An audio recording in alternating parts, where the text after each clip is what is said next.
Okay, we'll start at number 10 here. Let's go with Travis Kelce. Now, I know he was second in MVP voting, but he did disappear a little bit in the second half, right? He had, I think, 4 first-half catches, only 2, I think, in the second half, something like that.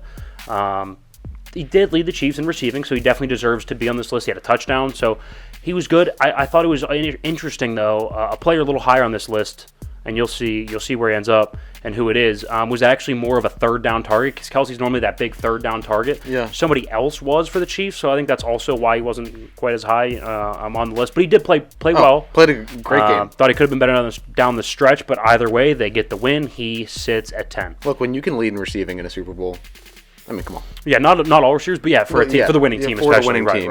Right. He very productive in the first half. Really got the Chiefs momentum going to get started. So Travis Kelce at 10, he's got to make the list at least, Let's go number 9 here. I think Nick Bolton. Now, people might think Nick Bolton at 9 is a little low considering he had a touchdown. Some people might also think it's high. For the people that think it's a little bit high to rank Nick Bolton in the top 10, look, not only did he scoop and score that, because that's not, it's a big play, so it's memorable. It's not like that was that incredible play. You pick up a ball and run. You know what I mean? Yeah, it's not like he made a one-handed catch, leaped over 3 people, and then somehow broke scored 6-7 tackles on the way in. But what's interesting though is the reason that Hurts went to switch the ball to his right hand is because Bolton was coming. I think it was the C gap to make the tackle. Right, Hurts here goes to switch to his right arm to get outside. That's when he lost control. Bolton was right there. So Bolton kind of pressured him into that fumble. So I think that's more significant than people think. So he's at number 9. Number 8 here, this is the person I was talking about.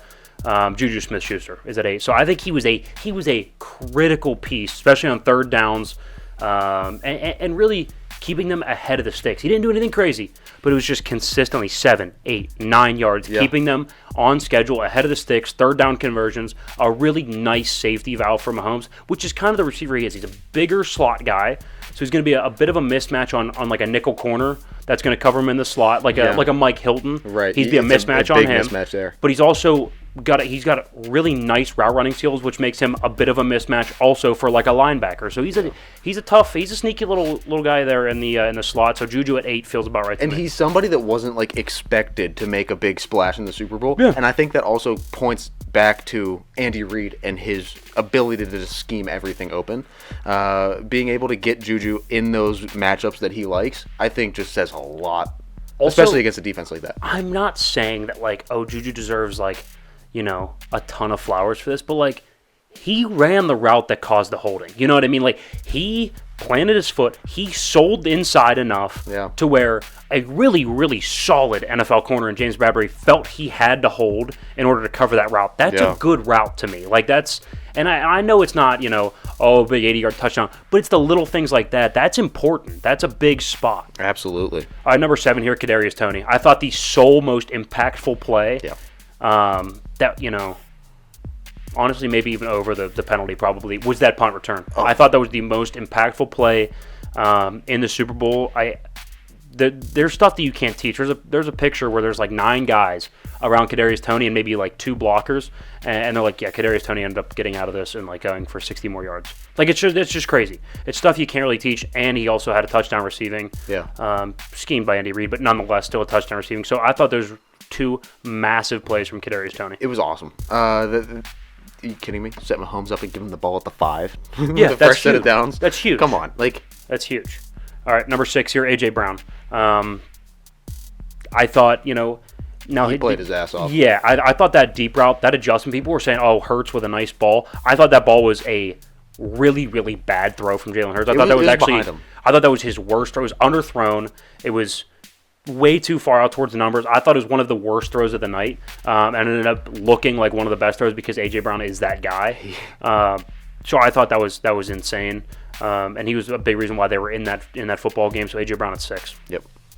But Devonta Smith is slightly higher at number 5, and I know we're only ranking really the Super Bowl, but I think you got to look holistically here. He accounted for 54% of the receptions throughout the playoff from Eagles receivers. So he really, really, I don't want to say put the team on his back, but put the receiving core on his back to an extent here in the playoffs. Yeah. He's been spectacular. He led all Eagles receivers in yards. He had 7 catches for 100 yards. In that first half, he was playing insane, out of his mind. He's a really, really talented football player. There's a reason he won the Heisman as a wide receiver, which is pretty rare in today's game. Never So see that. yeah, he deserves a lot of credit. He's at number 5. Let's do 3 and 4 together here because they're basically interchangeable. Number 4 here we have is Joe Thuney, and 3 is Creed Humphrey, the center and guard combo for the Chiefs. The reason I put Creed slightly higher is he's a center, so generally they're calling out audibles, doing run checks, like all that stuff, communicating within the line. So I think it's slightly more valuable as a center. That's why I have him higher. But you could argue me into either. I think holding that front to 0 sacks and being able to produce the holes running the football that they did against that team, and everybody told them all week, oh, this pass rush, this defense, that. Didn't matter. No sacks. It was able to run the shit out of the football. That was a really, really nice game plan and a really nice execution, especially from guard, center, guard for the Chiefs. 100% agree. And people kind of scoff, and we had them both pretty high going into the game too. And I said, well, they were pivotal. They're absolutely massive. Yeah. So Creed Humphrey at 3, Joe Thuney at 4. Both of the offensive lines played great.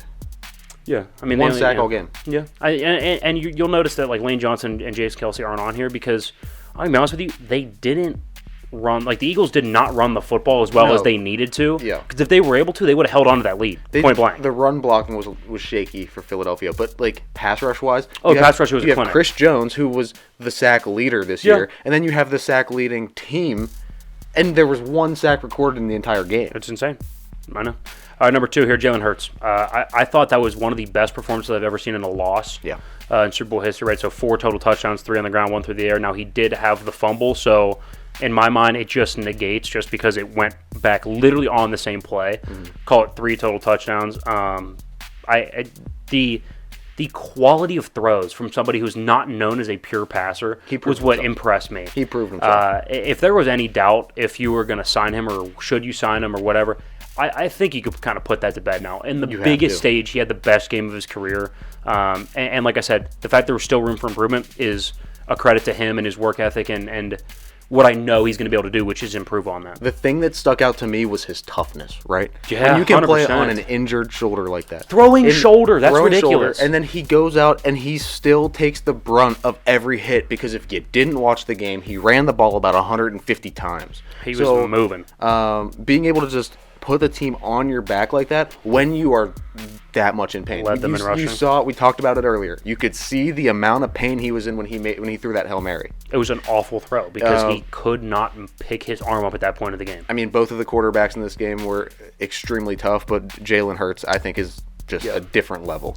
All right, number 1, Patrick Mahomes, as if there was any doubt, the Super Bowl MVP. We will begin the third segment with a little bit of a discussion on Patrick Mahomes, but I think that run on a bum ankle is a top 3 play in his young career, given the circumstances against what was a historic pass rush with 1 leg going into the game and then gets hurt, so is even more in pain, has less mobility, less strength, right? So impressive. To be able to pull off a couple of those scrambles late in that football game, and then not to mention playing a legitimate perfect second half, 1 incompletion, it was a throwaway. Yeah. That's just, it's unbelievable. I know he didn't have the yards. He didn't need to have the yards. I know he only had 182 or whatever through the air. He didn't need to. He was super efficient. That's what's crazy about Mahomes is he can beat you in wild fashion, or he can just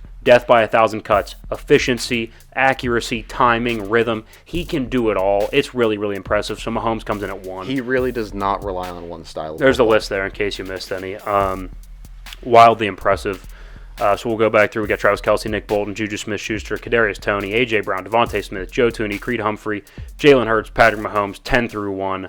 Kind of re-ranking the Super Bowl players here. Do almost like a second edition of hits and misses here. But let's transition into some